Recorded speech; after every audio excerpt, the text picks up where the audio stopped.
జై శ్రీరామ్. శ్రీమాత్రే నమః. శ్రీ గురుభ్యో నమః. 2025 సంవత్సరం మార్చి 29వ తారీఖు షడ్గ్రహ కూటమి మీనరాశిలో చోటు చేసుకుంటుంది. ఈ షడ్గ్రహ కూటమి 6 గ్రహాలు మీనరాశిలో సంచారం చేయబోతున్నాయి.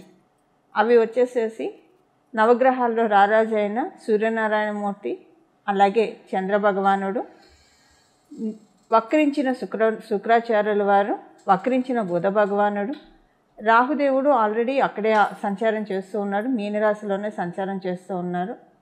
శనేశ్వరుడు కూడా ఆ రోజు మీనరాశిలోకి అడిగిపోతున్నారు. అంటే ఇక్కడ మకర రాశి వాళ్ళకి ఏలినాటి నడిసేని ఎఫెక్ట్ తగ్గిపోతుంది ఈ రోజు నుంచి. అలాగే కర్కాటక రాశి వాళ్ళకి అష్టమ శని ఎఫెక్ట్, వృశ్చిక రాశి వాళ్ళకి అర్ధాష్టమ శని ఎఫెక్ట్. వీటిల్లోంచి ఈ 3 రాశుల వాళ్ళు కూడా బయటపడబోతున్నారు. శనైశ్వరుడు సంచారం గురించి మనం విడిగా మళ్ళీ మాట్లాడుకుందాం. ప్రస్తుతం మనం ఈ షడ్గ్రహ కూటమి 6 గ్రహాలు కాలపురుషుడి కుండలిలో 1000 స్థానంలో సంచారం చేస్తూ ద్వాదశ రాశుల వాళ్ళకి, ద్వాదశ లగ్నాల వాళ్ళకి ఎలాంటి ఫలితాలను సూచిస్తున్నాయి, తీసుకోవాల్సిన జాగ్రత్తలు ఏంటి, ఇవన్నీ మనం ఒకసారి చూద్దాం. వీటి ఎంతటికంటే ముందు రాహుకేతువులు ఇద్దరూ కూడా 12వ స్థానం మరియు షష్ఠ స్థానంలో సంచారం చేస్తున్నాడు. కేతు భగవానుడు షష్ఠ స్థానంలో, రాహుదేవుడు 1000 స్థానంలో సంచారం చేస్తున్నాడు. అంటే కాలపురుషుడి కుండలిలో నుంచి 1000 స్థానమైన మీనరాశిలో సంచారం చేస్తూ ఉన్నాడు. ఈ కన్యా రాశి కరెక్ట్గా చూసుకుంటే కనుక మనకి అంటే మిడ్ ఆఫ్ ద జోడియాక్ షడ్రూపీస్ని సూచిస్తుంది ఈ కన్యా రాశి. రుణ రోగ శత్రుస్థానం అని చెప్తుంది జ్యోతిష శాస్త్రం. ఈ కన్యా రాశిని 6వ స్థానాన్ని, అంటే ఏ రాశికైనా సరే 6వ స్థానం రుణ రోగ శత్రుస్థానాన్ని సూచిస్తుంది. అక్కడ కేతు భగవానుడు ఉన్నాడు. యాక్చువల్గా రాహు భగవానుడికి కన్యా రాశి చాలా కంఫర్టబుల్ ప్లేస్, మీనరాశిలో కేతు దేవునికి చాలా కంఫర్టబుల్ ప్రదేశం. వీళ్ళిద్దరూ కూడా దానికి ఆపోజిట్గా సంచారం చేస్తూ ఈ షడ్గ్రహ కూటమి చోటు చేసుకుంటూ ఉంది. 12వ స్థానము మనందరినీ కూడా లిబరేట్ చేసే హౌస్. ప్రతి విషయంలో నుంచి, మనకున్న ఈతి బాధల నుంచి, అంతెందుకు మన సోల్ కూడా లిబరేట్ అవుతుందా లేదా, ఈ బాడీలోంచి ఈ సోల్ ఎప్పుడైతే డిపార్చర్ అవుతుందో ఈ సోల్ ముక్తి పదంలోకి వెళ్తుందా, ఉత్తమ గతిలోకి వెళ్తుందా, అధోగతికి వెళ్తుందా, ఊర్ధ్వలోకాలకు వెళ్తుందా, ఇలాంటివన్నీ కూడా మనం 12వ స్థానం వ్యయభావం నుంచి చూస్తాం. అంటే వ్యయభావం అంటే మొత్తం ఖర్చు అయిపోవడం, డబ్బులు ఖర్చు అయిపోవడం, మన కర్మలు కూడా ఖర్చు అయిపోవడం. అది పుణ్యకర్మలు కావచ్చు, పాపకర్మలు కావచ్చు. ఈ 2 ఖర్చు అయిపోయినప్పుడే మన సోలు ఉత్తమ గతులు చేరుకోవడానికి అర్హత సాధిస్తుంది.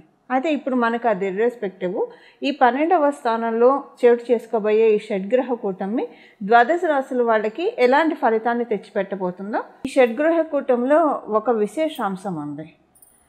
ఈ షడ్గ్రహ కూటమి ఒక 2 విశేషాంశాలను సూచిస్తుంది. కన్యా రాశిలో కేతు భగవానుడు సంచారం చేస్తున్నాడు. కన్యా రాశ్యాధిపతి అయిన బుధ భగవానుడు మీనరాశిలో సంచారం చేస్తూ ఉన్నాడు. ఆయన ఆయన వక్రగతిలో ఉన్నాడు. ఇది నీచ స్థానం. మీనరాశి బుధ భగవానుడికి నీచ స్థానం. నీచ స్థానంలో ఉండి వక్రించాడంటే ఇది ఒక ఉచ్చ స్థానాన్ని సూచిస్తుంది. అంటే ఇది ఒక ఎగ్జాల్టేషన్ పాయింట్గా మనకి కన్సిడరేషన్లోకి వస్తుంది. అలాగే ఇక్కడ పరివర్తన యోగం కూడా మీనరాశి అధిపతి అయిన గురు భగవానుడు వృషభ రాశిలో సంచారము, అలాగే వృషభ రాశ్యాధిపతి అయిన శుక్రాచార్యుల వారు మీనరాశిలో సంచారము. ఈయన కూడా వక్రగతిలోనే ఉన్నాడు. ఈయనకి అది ఎగ్జాల్టేషన్ పాయింట్, మీనరాశి ఎగ్జాల్టేషన్ పాయింట్, అక్కడ ఆయన వక్రంలో ఉన్నాడు. సో ఇప్పుడు ఈ గోచార గ్రహస్థితుల రీత్యా ద్వాదశ రాశుల వాళ్ళకి, ద్వాదశ లగ్నాల వాళ్ళకి ఎలాంటి ఫలితాలు రాబోతున్నాయో మనం ప్రతి ఒక్క రాశికి విడివిడిగా ఒకసారి మనం ఇప్పుడు స్టడీ చేద్దాం. వృశ్చిక రాశిలో పుట్టిన వాళ్ళకి, వృశ్చిక లగ్నంలో పుట్టిన వాళ్ళకి ఈ షడ్గ్రహ కూటమి మీకు 5వ స్థానంలో జరుగుతుంది. కాలపురుషుడి కుండలిలో 1000 స్థానం మరియు మీకు 5వ స్థానం. సంతానానికి సంబంధించి ఏదైనా విదేశాలు మీ సంతానం ప్రయత్నిస్తూ ఉంటే అది జరుగుతుంది. అలాగే మీరు కూడా మీకున్న ఏవైనా అంటే డిజైర్స్ ఉంటాయి కదా, ఒక ప్లాన్స్ ఉంటాయి, కొన్ని డెసిషన్స్ తీసుకుంటాము. లైఫ్లో చాలాసార్లు ఎలా ఉంటుందంటే మనం తీసుకునే డెసిషన్స్ అన్నీ పెండింగ్లోనే ఉంటాయి, ఎప్పుడు కూడా మనం ఇంప్లిమెంట్ చేయలేము. అంటే ఇంప్లిమెంట్ చేయడానికి అనుకూలమైన పరిస్థితులు దొరకవు మనకి. ఇప్పుడు వృశ్చిక రాశిలో పుట్టిన వాళ్ళకి మీరు ఏవైతే నిర్ణయాలు తీసుకున్నారో అవి ఇంప్లిమెంట్ చేయగలుగుతారు. అవి ఇంప్లిమెంట్ చేయడానికి ఏవేవైతే అడ్డుపడుతూ ఉన్నాయో ఆ అడ్డుపడేవన్నీ కూడా వాటికి కాలం చెల్లింది అని చెప్పాలి. అవి వెళ్ళిపోతాయి, బ్యాక్ వెళ్ళిపోతాయి, మిమ్మల్ని ఇబ్బంది పెట్టవు. ఫైనల్గా చెప్పాలంటే ఈ క్షీరసాగర మదనంలో, మీ జీవితం అనే ఈ క్షీరసాగర మదనంలో అమృత భాండం బయటికి వచ్చే శుభ సమయము. ఈ వచ్చిన విషయం మిమ్మల్ని ఇన్నాళ్ళు ఇబ్బంది పెట్టింది. అర్ధాష్టమ శని రూపంలో చాలా ఇబ్బంది పడ్డారు. కొంత నేర్చుకున్నారు కూడా. కొత్త ఇబ్బంది అని చెప్పడం తప్పు. చాలా నేర్చుకున్నారు, చాలా మిమ్మల్ని మీరు ట్రాన్స్ఫార్మ్ చేసుకున్నారు. అసలు ఎలా బతకాలి అన్నది మటుకు డెఫినెట్గా మీకు అర్ధాష్టమ శని నేర్పించే తీరుతుంది. అర్ధాష్టమ శనిలో మీరు నేర్చుకున్నారు, చాలా లైఫ్ లెసన్స్ నేర్చుకున్నారు. ఇప్పుడు మీకు డోకా లేదు, ఎక్కడికి వెళ్ళినా మీకు తిరుగు లేదు. మిమ్మల్ని మీరు ఎక్స్పోజ్ చేసుకోగలుగుతారు. మీ మీద మీకు ఒక కాన్ఫిడెన్స్ ఉంటుంది. అంటే ఇన్నాళ్ళు ఈ క్షీరసాగర మదనంలో మీకు వచ్చిన విషయం ఏదైతే ఉందో దానికి కాలం చెల్లింది. ఇంకా తొందరలోనే అమృతం పైకి రాబోతూ ఉంది. అంటే అమృతం పైకి రాబోతూ ఉందంటే నా ఉద్దేశము, విషయం అంటే నా ఉద్దేశము, చాలా లైఫ్ లెసన్స్ చూశారు. అమృతం బయటికి రాబోతుందంటే నా ఉద్దేశము మీకు ఇక్కడి నుంచి మీరు తీసుకునే నిర్ణయాలన్నీ ఫలవంతం అవుతాయి, ఫ్రూట్ఫుల్ అవుతాయి. మీరు ఫ్రూట్ఫుల్ చేసుకోగలుగుతారు. ఏదైనా నిర్ణయం తీసుకొని ఆదిలోనే అంశపాది ఇప్పుడు వద్దేమో, ఇది వద్దులే, ఇది రైట్ టైం కాదేమో, అసలు ఇలాంటి ఆలోచనలు ఏమీ రావు. అసలు మీరు ఒప్పుకోరు. అసలు ఇలాంటి ఆలోచనలు మీకు చాలా ఆమడ దూరంలో ఉంటాయి. అవన్నీ వెయిట్ చేస్తూ ఉంటాయి. మీరు అంటే వాటిని వెయిటింగ్ లిస్ట్లో పెట్టేసేస్తారు. అసలు ఇవి మాకు అవసరం లేదు. ఏదైనా ఒక నిర్ణయం అనుకున్నారంటే మీ ఫ్యూచర్కి సంబంధించింది డెఫినెట్గా మీరు ఇంప్లిమెంట్ చేసి సక్సెస్ని సాధిస్తారు. కొత్త ఐడియాస్ వస్తాయి, ఇన్నోవేటివ్ ఐడియాస్ వస్తాయి. ఇన్నోవేటివ్ ఐడియాస్ తోటి మిమ్మల్ని మీరు చక్కగా ప్రోగ్రెస్ చేసుకుంటారు. ఉద్యోగస్తులకైతే మీకు ఎంత మంచి ఐడియాలజీ వస్తుందంటే అంటే ఎలా మిమ్మల్ని మీరు ప్రజెంట్ చేసుకుంటే లేదా ఇందులో మిమ్మల్ని మీరు ఇంప్రవైజ్ చేసుకుంటే మీకు చాలా మంచి గ్రోత్ ఉంటుందో, ర్యాపిడ్ గ్రోత్ ఉంటుందో అటువైపే మీ ఆలోచనలు ఉండే విధంగా గ్రహదేవతలు మిమ్మల్ని జీవిస్తున్నాయి. అలా మిమ్మల్ని మీరు మౌల్డ్ చేసుకుంటారు. వ్యాపారస్తులకైతే చాలా మంచి నిర్ణయాలు తీసుకుంటారు. అంటే చాలా మంచి స్టెప్స్, పురోభివృద్ధికి సంబంధించిన స్టెప్స్, పురోభివృద్ధికి సంబంధించిన విషయాల్లో ఏ విషయాల్లో వెనకంచి వేయకుండా మిమ్మల్ని మీరు పెట్టుకుంటారు, చాలా చక్కగా సెట్ చేసుకుంటారు. వివాహానికి అనుకూలమైన సమయం కాదు. మార్చి, ఏప్రిల్, మే ఈ 3 నెలలు మటుకు వివాహ ప్రయత్నాలు చేయకండి. అది అనుకూలంగా లేదు. వివాహితులకి కొంచెం మీ ఇద్దరి మధ్య మనస్పర్ధలు వచ్చే అవకాశం ఉంది. ఈ మనస్పర్ధలు కూడా ఎందుకు వస్తాయంటే ఇది కూడా ఒక హెల్దీ మూమెంట్ అని చెప్పాలి. మీరు ఫ్యామిలీ మెంబర్స్కి టైం కేటాయించలేక, మీరు టైం కేటాయించట్లేదని వాళ్ళు కొంచెం హర్ట్ అవుతారు. అంతే. మనస్పర్ధలు అంటే ఇంతవరకే, అంతకు మించి ఏముండదు. ఇది కూడా ఒక రకమైన హెల్దీ మనస్పర్ధలు. అంటే మీరు వాళ్ళ మనస్పర్ధలు వస్తున్నాయంటే మీరు అంత బిజీ అవుతున్నారని అర్థం. ఆ తర్వాత మళ్ళీ వారు అర్థం చేసుకుంటారు ఆ తర్వాత సంగతి. ఇలాగా ఉంది. సంతాన ప్రయత్నాలు చేయడానికి కూడా మార్చ్, ఏప్రిల్, మే ఈ 3 నెలలు కూడా అంత అనుకూలంగా లేదు. అందువల్ల సంతాన ప్రయత్నానికి, వివాహ ప్రయత్నానికి ఈ రెండు కాకుండా ఇంక ఎలాంటి ప్రయత్నాలకైనా ఈ షష్టగ్రహ కూటమి చాలా మంచి ఫలితాన్ని ఇస్తుంది. చాలా మంచి శుభ ఫలితాన్ని మీ జీవితంలోకి తెచ్చిపెట్టబోతోంది ఈ షడ్గ్రహ కూటమి. చూశారు కదండి, ఈ షష్టగ్రహ కూటమి మీ రాశి వాళ్ళకి ఎలాంటి ఫలితాన్ని అందజేస్తుందో. ఇప్పుడు మనం దీనికి చేసుకోవాల్సిన పరిహారం, ఏ పరిహారం చేసుకుంటే ఈ షడ్గ్రహ కూటమి యొక్క బ్యాడ్ ఇంపాక్ట్స్ మనకి రాకుండా, అలాగే ఈ షడ్గ్రహం ఎప్పుడైనా సరే ఒక 2 గ్రహాలు కలిస్తే యోగం, 3 గ్రహాలు కలిస్తే యోగం, 4 గ్రహాలు కలిస్తే యోగం. ఎప్పుడైనా యోగాలు ఎలా ఏర్పడతాయి?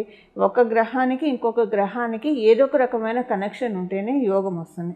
కొన్ని గ్రహాలకు అసలు ఏ గ్రహంతో కనెక్షన్ లేకపోయినా కూడా యోగం వస్తుంది. అది ఎలాంటి వాళ్ళకు వస్తుందంటే మనకి వృషభ రాశి వాళ్ళకి, తులారాశి వాళ్ళకి, అలాగే కర్కాటక రాశి వాళ్ళకి, సింహరాశి వాళ్ళకి, మకర కుంభరాశుల వాళ్ళకి.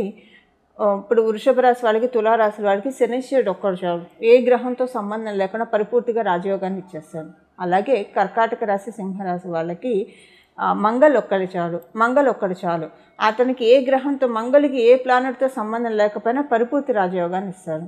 మకర కుంభరాశుల వారికి శుక్రాచార్యులు ఒక్కరు చాలు, ఏ గ్రహంతో సంబంధం లేకపోయినా పరిపూర్తి రాజయోగాన్ని ఇస్తారు. అదే వాళ్ళు కూడా ఇంకొక గ్రహంతో కలిస్తే ఈ యోగం అనేది మరింత పటిష్టమవుతుంది, మరింత బలోపేతం అవుతుంది. ఇప్పుడు ఈ యోగాన్ని మనం పటిష్టం చేసుకోవడానికి ఏ రకమైన పరిహారం చేసుకోవాలో ఇప్పుడు మనం చూద్దాం. షడ్గ్రహ కూటమి స్టార్ట్ అయిన 29వ తారీఖు మనకి షడ్గ్రహ కూటమి ఉంటుంది.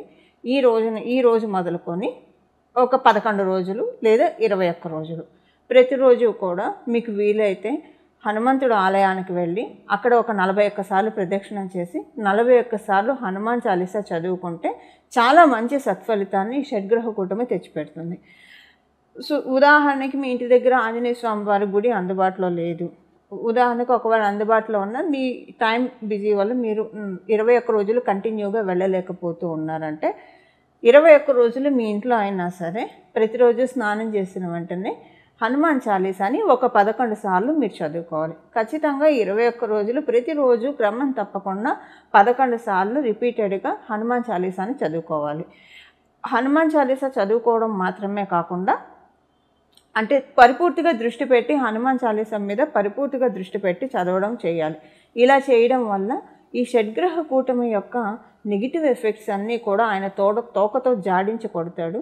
అలాగే దీనివల్ల వచ్చే యోగాలన్నింటినీ కూడా ఫిల్టర్ చేసి మనకు అందిస్తాడు, అంటే మనల్ని ఆశీర్వదిస్తాడు. ఆయన ఆశీర్వాదం, భగవంతుడి ఆశీర్వాదం ఎప్పుడైతే మనకు వస్తుందో అదొక వరం. భగవంతుడి ఆశీర్వాదం అంటే మనకి జీవితంలో లోటు ఏముంటుందో చెప్పండి. అలా మనకి ఆంజనేయ స్వామి వారి చరణాలను ఆశ్రయిస్తే అలాంటి సత్ఫలితాలు ఉంటుంది. అలాగే మార్చి 29వ తారీఖు నుంచి ప్రతిరోజు కూడా శ్రీరామ భక్తాయ హనుమతే నమః, శ్రీరామ భక్తాయ హనుమతే నమః, శ్రీరామ భక్తాయ హనుమతే నమః, శ్రీరామ భక్తాయ హనుమతే నమః అని ఈ నామాన్ని సర్వకాల సర్వావస్థలో, అంటే మీరు ఏ పని చేస్తున్నా సరే ఈ నామాన్ని జపించుకోవచ్చు. మీరు ఉదయాన్నే కొంచెం స్నానం ఆలస్యంగా చేస్తున్నా ఈ నామాన్ని జపించవచ్చు, రాత్రి పడుకునేప్పుడు ఈ నామాన్ని జపించవచ్చు, మీరు ఏ పని చేస్తున్నా ఈ నామాన్ని జపించవచ్చు. మీరు బాత్రూమ్కి వెళ్ళినప్పుడు తప్పించి ఇంకా మిగతా సమయాలు మొత్తం కూడా ఈ నామాన్ని చక్కగా జపించవచ్చు. ఈ విధంగా హనుమంతుడి చరణాన్ని ఆశ్రయిస్తే ఈ షడ్గ్రహ కూటమి మనందరికీ కూడా చాలా చక్కటి శుభ ఫలితాన్ని మనకు అందజేస్తుంది. అలాగే మీరు అమ్మవారు ఉపాసకులు అయితే ప్రతిరోజు కూడా 3 సార్లు లలితా సహస్రనామం చదవడానికి ప్రయత్నించండి. 3 సార్లు లలితా సహస్రనామం చదవడం కావచ్చు, వినడానికి కావచ్చు ప్రయత్నించండి. ఇలా 3 సార్లు లలితా సహస్రనామం చదవడం వల్ల లేదా వినడం వల్ల కూడా చాలా చక్కటి సత్ఫలితాన్ని, ఎందుకంటే అమ్మవారు మనకి ఈ సమయంలో అంటే మన జన్మ కుండలిలో కనుక ఏదైనా మీ జన్మ జాతకంలో మీనరాశి సంబంధించిన ఎఫెక్ట్స్ ఏమన్నా ఉంటే, అలాగే ఇప్పుడు మనం తెలుసుకున్న ఈ షడ్గ్రహ కూటమి, ఈ షష్టగ్రహ కూటమి, ఈ 6 గ్రహాలు ఏమన్నా మీ జన్మ జాతకంలో సరిగ్గా లేకపోతే, బలోపేతంగా లేకపోతే లలిత సహస్రనామం ఈ సమయంలో 3 సార్లు చదవడం వల్ల ఆ షడ్గ్రహ కుటుంబంలో ఉన్న గ్రహాలన్నీ కూడా మన జన్మజాతకంలో బలోపేతం చేసుకోవడానికి చాలా చక్కగా అమ్మవారు దీవిస్తారు. ఇందులో ఏమాత్రం సందేహం లేదు. ఇలా మనందరం కూడా ఈ షడ్గ్రహ కూటమిని చక్కగా అనుకూలంగా మార్చుకోవాలని చెప్పి మన జన్మజాతకంలో ఉన్న ఇబ్బందుల నుంచి మనం బయటపడి గట్టెక్కి, అలాగే మన జన్మజాతకంలో ఉన్న బ్లెస్సింగ్స్ని మనకి వెలికి తీసే షడ్గ్రహ కూటమికి మనందరం కూడా ఆహ్వానం పలుకుదాము. మంగళం. నమో భగవతే వాసుదేవాయ.